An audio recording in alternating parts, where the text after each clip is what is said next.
I'll kick things off just a little bit and let you know, first of all, that this was a team effort from the word go. And when I mean team, I mean that the supportive team means all of you here praying for us and sending us with your blessing. Tom did a great job last week. I even understand we missed a terrific hat on Crazy Hat Day. And so thank you, Tom, for holding down the fort. We appreciate it greatly. We had a really significant thing in the way of prayer. Maybe one of you was going to mention this, but I'll mention it first. On the very first day, as Steve Pipe was introducing the first session, he mentioned that one of the sessions was going to be taught by Mark Elwell, who did not write the session because it was actually written by Tom Harkaway. But because of some health issues, he thought it might not be the right time for him to do that this particular trip. So he sent the materials, and then Mark filled in for him to do that. So they just stopped right on the spot. Pastor Predison, who is the main man down there and who's also our interpreter, stopped and said, okay, we're going to pray for him right now. Let's pray for Tom. And when I say that they're going to pray for him, we don't do this little perfunctory Baptist prayer. You know, dear Jesus, thank you for the man who couldn't be here, and be with him. Amen. You know, They got up, they went to town, and I mean for like 5 minutes, they prayed the fire down. And we were wondering how you were feeling about 9 o'clock on Monday morning, Tom. We wondered if perhaps you might have leapt out of bed and said, Louise, for some reason I feel like going out and shoveling snow. Because they really took it to heart, and we felt that Tom was just as much a part of our team the whole time we were there, and we missed you, but we're glad that you participated in the way you did. Our team spirit was evident throughout the week, and we needed a lot of support because, let me tell you, every one of us could tell you that we were spent at the end of each day. It was not only hot, but it was spiritual warfare. It was emotionally taxing. It was intellectually taxing to try to stay with an interpreter and to see if they were actually understanding what it was we were trying to communicate. Trying to not do any social faux pas and to make sure that we were building good friendships and relationships. All the things that we were trying to do, it took everything out of us. So when we finally found that there was a giant grocery store, and I'm not talking about size, I'm talking about that's the name of the grocery store, that they had built down there about a mile from our motel along a major roadway that we felt safe enough to walk. We walked in there and it was like walking into Narnia. You know, you walk through the doors and there's air conditioning and there's aisle after aisle of stuff, and we all went, ah. We were like a bunch of 7th grade schoolgirls running around, and we found some Haagen-Dazs ice cream, and we came back and had an ice cream party that night, and it was just a blast. But the team spirit was incredible the whole week. I've got to hand it to these guys. When somebody could do something better than everybody else, we just knew which strength needed to go where, and there wasn't much discussion about it. It just happened. And it was an ebb and flow that was so natural, and somebody said, well, who's better at that? And said, well, I'm pretty good at that. Okay, well, you do that then. And when somebody was presenting, the others were sitting back praying for them and weighing in, and if somebody felt like something didn't get communicated, they'd walk up and say, I don't think he caught that, and so they'd illustrate it with something else to make sure it was plain. Other people could see that somebody had a need in the back of the room, and so they'd hop up and run over and grab an interpreter and try to figure out what the need was. Everybody pitched in that way all week long, and it was incredible to see that happen. One of the guys that you'll see evidence that he was there, but only in photos because he was always behind the camera, that's that guy on the left in this picture. That's Bill George. He's sitting at the back. Thank you, Bill. He was our official photojournalist on the trip. We had no idea how many other things he was going to wind up doing. He was our admin man. He was the registration guy, using an app on the iPad that our missionary Mark Sturkin brought with him so he could check everybody in and they could type their names in. He was helping us make lanyards out of string because we ran out of name tags, and everybody wants a name tag because it's important that everybody be treated the same. I mean, he just saw a need and he met it. Every time we were turning around, Bill was looking at a different need. Because he's the tech guy, and because everybody has cell phones down there, immediately when he would check them in, he would say, let me go plug in your cell phone for you. And we had a bunch of cords plugged in and this huge Christmas tree full of stuff. And he would run over and plug them in for them so they wouldn't have to do it themselves. So our hats were off to Bill. He had antenna up for people that we weren't even noticing. We found this really nice restaurant toward the end of the week, and so we had a really good meal. We called it the Last Supper. And because our stomachs all shrank by about a third throughout the week for various reasons, I couldn't finish my food. And of course, we're not going to let that go to waste, not in a country where so many people are hungry. And Bill was thinking, he said, I bet that security guard back at our motel would love that. And I thought, I hadn't even thought about that. You're right. So both Mark Elwell and I had some food left over, and they packed it up for us in some styrofoam to-go things. And when we walked through that gate, and Mark said, "Are you hungry?" He said, "Yes." And gave him a really nice meal, which he was really appreciative for. And we said, "Well, yeah, and thank you for keeping us safe," because he had a shotgun in case anybody tried to get in. This is a guy that Bill met on the trip. His name is John Smith. Now, his real name is not John Smith, but he changed it because he's trying to fit in because he took some culinary training and he was hoping one day to get to the United States. As it turns out, he was the only other person there who had enough English translation skills so that if we had a quick need and Pastor Predeston was busy translating, we could run grab John and he would help us figure out what that need was. One time somebody was really distraught and we couldn't figure out why. It's because somebody had walked away with his notebook and they took their materials seriously. I can't find my materials. So John was just always running around doing that. We pulled him out probably at least a dozen times every day to help us solve a little problem like that, and he was indispensable like that. And it was really neat to see Bill take John under his wing, and there was some mentorship going on there too. This is the cell phone plug-in station on one side of the church. There were several of these. We went to the orphanage. What's the name of the orphanage again? Our Father's House Orphanage, where Pastor Predeston is also the director. Pastor Predeston is the equivalent of about 5 normal human beings. And I'm not kidding. Mark Sturkin had tried to tell us some of the things he was involved with. I almost didn't believe him until we saw Pastor Predeston in action. Amazing, the number of things that he was doing. The orphanage, there are 200 children there. They're cared for in an area that's not that huge at all.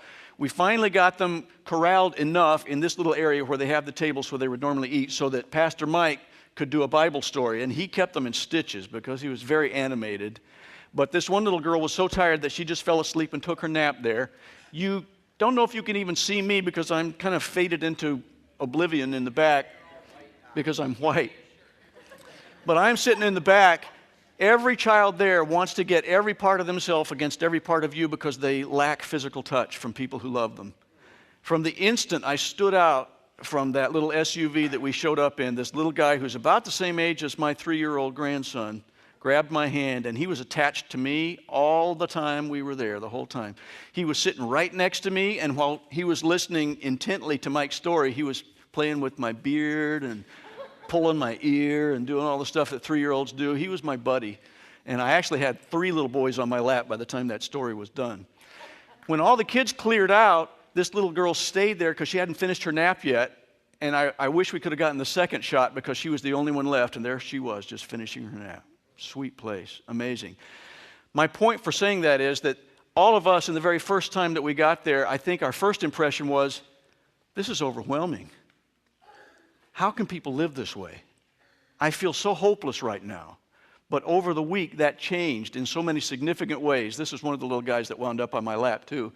He was crying, and one of the older boys, because the older kids wind up taking care of the little kids because they don't have a lot of adults there. They just become family that way. One of the older kids just brought him and picked him up and carried him over to me because I'm an adult. Like, okay, you know what to do. You're an adult. He's crying. Fix it. And the only thing I knew to fix it was to pick him up and hug him. And so he just stayed on my lap with the other little guy. And then a third guy didn't want those two to have it, and so he crawled up too. And that's just the way they were the whole time we were there. It was so sweet. We saw evidence of pastors and churches that are thriving over there. That's where some of the hope started to creep in because we thought, wow, this is not some third world country where everybody's completely backward and there's absolutely no ministry. There's a ton of ministry going on in Haiti. A ton. This was the church, I think, where you preached, wasn't it, Mike? Pastor Donas church. And this is before they got filled up with over 150 people in a space that's really tiny. And just an incredible group of people and so friendly.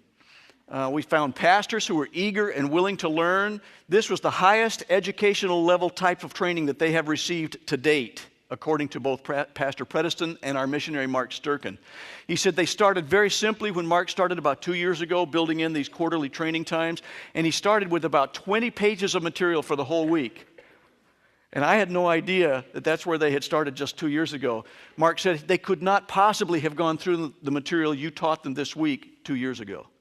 They left with a book. I mean, this was like a seminary course that we got them through in a week. And you could tell sometimes it was like drinking through a fire hose.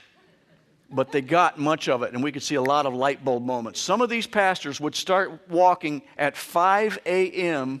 to make it on time for a 9 o'clock session. 4 hours of walking, and then they had to walk that 4 hours back that night. And they turned in their homework the next day. Wow.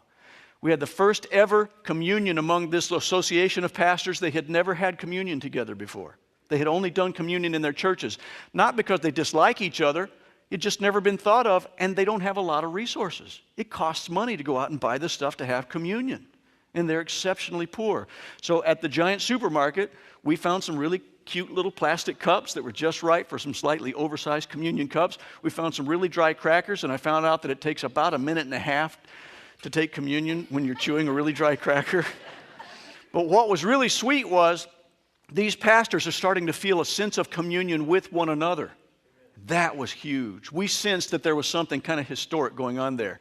The guy that you see right there taking the element, for some reason, I don't know what he saw in me and why we were so attracted to one another. He was so cute. He looked like he was about 70 or so, and he is not in the tallest percentile of height for the group, to put it nicely. And the first time he saw me, he wrapped me up in a hug. Now, some of these guys, they'll greet you like this, and then they'll hug each other like that. But he walked up, and it was a little different with him. He walked up, and in so tender, he laid his head deep into my head and just rocked me back and forth like that and just hugged me. Just melted my heart.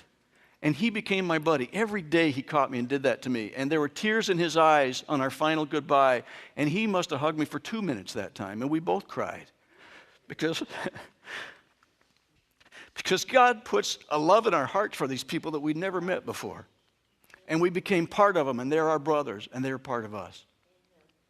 They were eager to help. By the end of the week, they knew that we'd been setting up every morning, reminding you now that some people walk a long way just to get there for the 9 o'clock.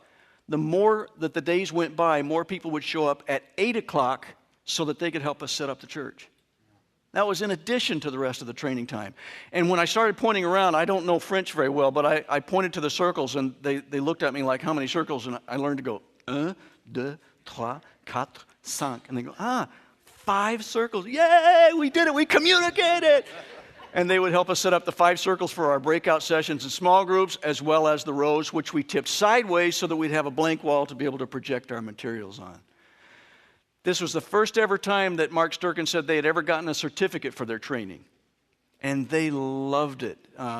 Steve had done a marvelous job coming up with a really nice-looking GAP-approved, Living Water-approved certificate. We all signed it at the bottom, and then I printed as best I could their names, if I could figure out what the name meant.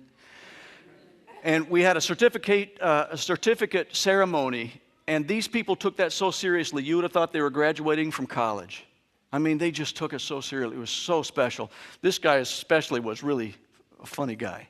He was cool. Funny guy 2. Funny guy 2. This is funny guy 1.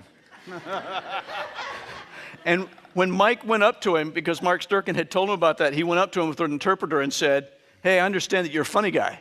He said, I'm funny guy 1, you're funny guy 2. And he laughed, and then he said, Mike, you have a special gift. Mike said, what's that? He says, how did you know that I was funny guy? And he says, Mark Sturkin told me. This is the graduating class. We went preparing for 40 to be our max because he said, you might get 30. We'll be really successful if there are 40 pastors. We ran out of materials. 55 people qualified to get certificates. We aimed here. God went up there. We're going to have to send some more certificates back with Pastor Predeston. He's coming up to Michigan in just a few weeks. And we ran out of certificates. And I hated that. It broke my heart to tell people, I'm sorry we don't have enough certificates. And one of them said, it's okay. I'll wait. I mentioned that our first impression for the first couple of days, our first impression was we just felt hopeless. And we wondered, what can our tiny little contribution do to make any difference at all? It felt like a drop in the ocean. But all through the week, we saw more and more evidence that God was going to multiply the little bits that we gave. And it was important for everybody to either Pray, give, or go, or do all three. And that's our Great Commission. When we were in Atlanta and we were waiting at our gate to fly from Atlanta to Haiti, we were looking around and we saw all these other people. Some of them had their mission shirts on. Some people came up to us and said, "What church are you from?" because they saw the living water thing. We realized that 80 to 90% of every airplane that leaves for Haiti is people just like us. God has multiplied through the capital C church, the big church, the universal church, so that we're one of thousands of congregations doing exactly what we had done. So it may feel hopeless at first, but when we multiply that, not only is He multiplying the little bits we took to that one locale, He's multiplying that again and again and again. That's where the real change is coming. And it's happening where it counts the most because it's about the stuff that's going to last for eternity. Thank you for being a part of that. Thank you for being a reaching church, a church that takes seriously our vision to reach people all the way around the world.